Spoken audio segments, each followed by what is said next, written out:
Right, hello there everyone, welcome back to James Redmond TV and welcome to another Redmond Roundup. We are still trying to sort out the intro situation, but that'll hopefully be sorted all in due course. Welcome to the show in which you get the chance to open your ears like they're a doorway for knowledge, wisdom and footballing expertise. I don't know how you define footballing expertise. You get pundits on the internet and apparently they're experts, and YouTubers. I don't think we're classed as experts, but I am going to try and elevate it to that category with this YouTube channel. Let's higher the standards. But today, I feel like lessons is one of the most important things to any character building attribute that we can possess. So when it comes to character, you need to be able to learn. And the second you stop learning, that is when you become a fool, because you can never stop learning in any realm of life. And there was a question in which I raised long before we were even seeing Nunez holding his shirt, getting the number 27 and stuff like that, the iconic number 27 made by Divock. By the way, shout out to Divock Origi for making it to a Champions League semi-final.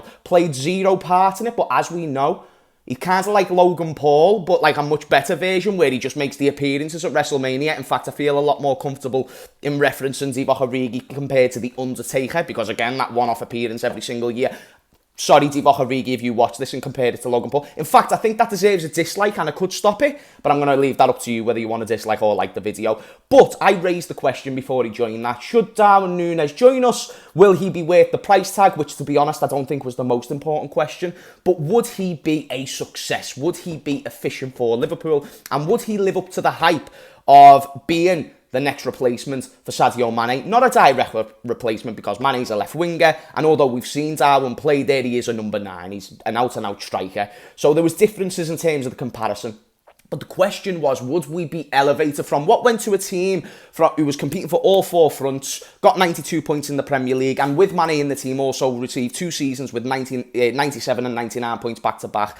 Was Nunez going to bridge the gap between second to first? And that was a question that I raised. Now, obviously, that didn't happen, but I don't think that's just because of Nunez. There's 11 players in the team, and I'd probably say besides Alisson, Salah recently, but I think we can all agree in the start of the season he was massively underperforming. I think Nunez isn't the one to be a fault for that, and you all know the stuff that I said about Nunez. I felt like he weren't the greatest technical player. I felt like his finishing was inconsistent, and these were all points I raised before he joined, and in the short term, he was proving me massively right, and I did look like a genius. And to be honest, my opinion got heavily elevated, because it's kind of like when you have if somebody tells you, oh, this guy who is coming to our party is a divvy, and then he comes and be's a divvy, you're probably not going to try and open yourself up to the idea of him being possibly sound. But when you initially meet him, he could just act like a bit of a divvy. Here's the thing about Nunez. This video is about, was I right or was I wrong? Is Nunez a success or is he a failure?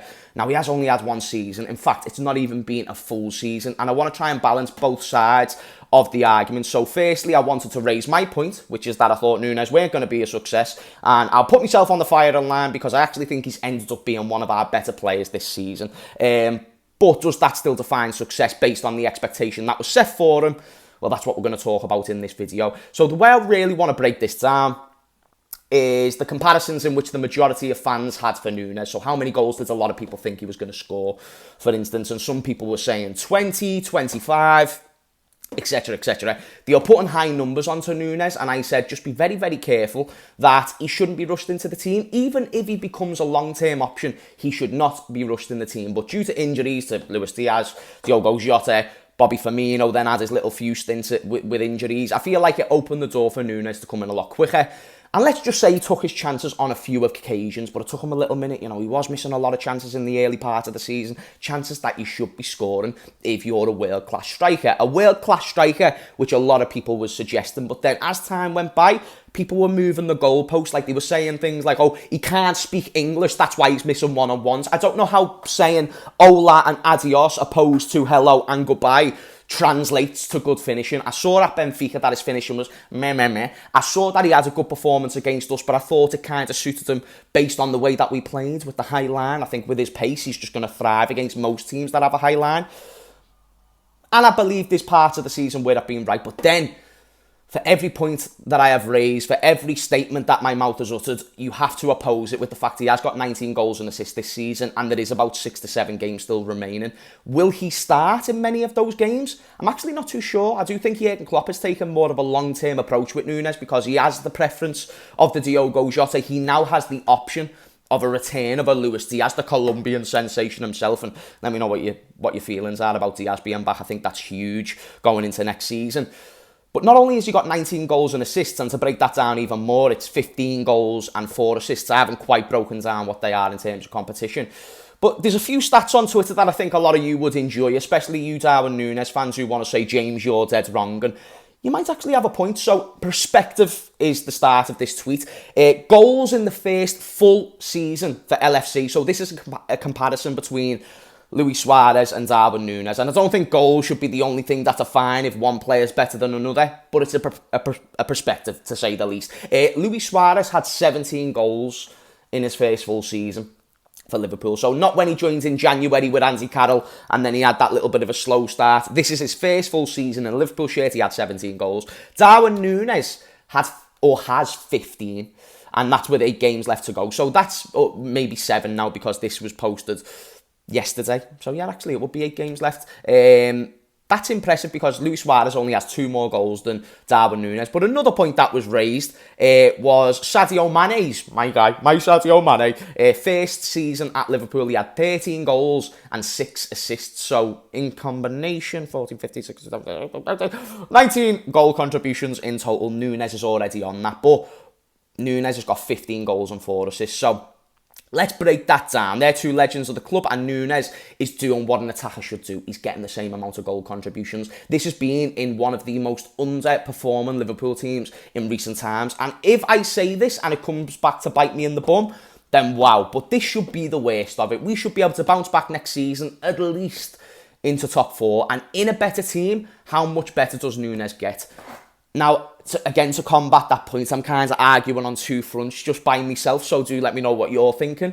But that has been in a season where Nunez could have amplified those numbers even more. So the real question is, will his finishing become more efficient? Will it become better? I think that's one of the attributes that's the most difficult to learn. Very rarely do you see somebody who has poor finishing go ahead and just start doing really, really well. But the thing is, if you base a system around a player like that, he is going to get goals. It's just, will it be? This was the question I always raised. Will it be for the overall benefit of the team? You know, if you're going to have an outlet the same way that Manchester United has an outlet with Cristiano Ronaldo, or another reference to Ronaldo, Al Nassr having Ronaldo up front. Yet Ronaldo can go there and score all the goals in the world, but when he joined, Al Nassr were 9 points clear, top of the table. Now they're like 3 points behind Al Ittihad. Pardon me if I pronounced that wrong. 3 points behind. So was it for the overall benefit of the team bringing Ronaldo there? And then just to reference Man United again, when Ronaldo was there, they finished 6th. When Ronaldo leaves, they finish 3rd and then win a trophy. Even before the season Ronaldo joined, they finished 2nd. So although he came in and done great for a 37-year-old, and, you know, what a great thing for a 37-year-old to still be thriving the way Ronaldo is. This is no way hate on Ronaldo. But was it for the overall benefit of the team? Probably having an outlet, it probably weren't. You'd probably get more points if Martial was more available and he could play week in, week out, or someone who's going to contribute more like Rashford the way he has this season. So that was my big question, and it's probably going to still take a season or 2 to get back to that, because now it's not just a Darwin Nunez issue, it's a midfield issue. It's not just a Darwin Nunez issue, it's a squad depth issue. So I feel like we can still work with Darwin Nunez, but I do think the way we take that approach is by simply just letting him come off the bench. That's the conclusion I am at this point. I always said he has a place in the squad. It's never bad to have options. Also, someone with that electrifying pace, constantly sprinting in behind, I feel like that's important to have as an option because he's something different. So if you was going to start Jota or you was going to start Firmino, imagine dealing with those type of players all game, someone as efficient as Jota or someone as technical as Firmino, and then you've got someone as electrifying as Darwin Nunez, someone who's just going to be giving you headaches. You know, we like to reference him as chaos. That's really, really huge to have. So I've never disputed the idea that he's got a place in the squad. But for how we judge football nowadays, and I was trying to use based on how you judge football, You know, in terms of what we care about, trophy winning, the overall benefit of the team, was he going to contribute towards that? That's the question that I raised.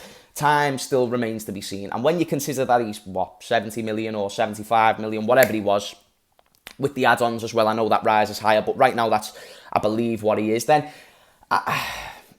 what does that mean? Does that mean he's been a success or not? Because for a, £75 million striker, I hate to say it because he's literally on about £500 million a week, but even Erling Haaland was less than that. Now listen, City can also slip in assets and business ventures and things that you don't quite get down on paper, but still call a spade on paper. As Darwin Nunez underachieved, maybe, but it's not directly his fault. You do have to include context.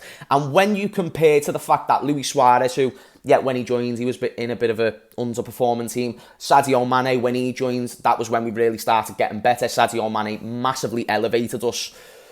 I don't think Darwin Nunez has quite had that same impact that those two players had overall, but he has still had an impact, and it's been in a massively underperforming side. But the reason why the reason why I actually think it's okay to say he's underachieved isn't actually to prove me right.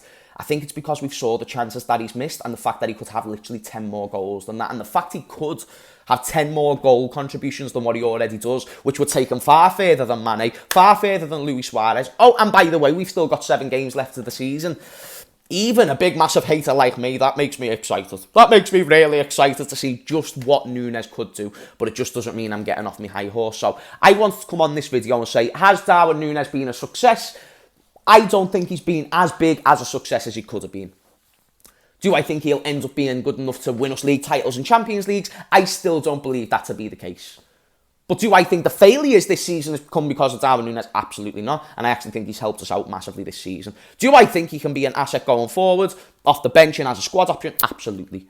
But then that's where I'm interested to hear your points. Am I being disrespectful by suggesting that he's probably never going to be that world-class number 9 for Liverpool FC? He's never going to be on the level of Luis Suarez. He's never going to be on the level of Sadio Mane, Robbie Fowler, Michael Owen. Is that me being unfair by comparing him to some of the greats of the greats, the god of the gods, the king of the kings that has graced Liverpool in their history? And bear in mind, we've had some world-class strikers, and I don't think Darwin Nunez touches them.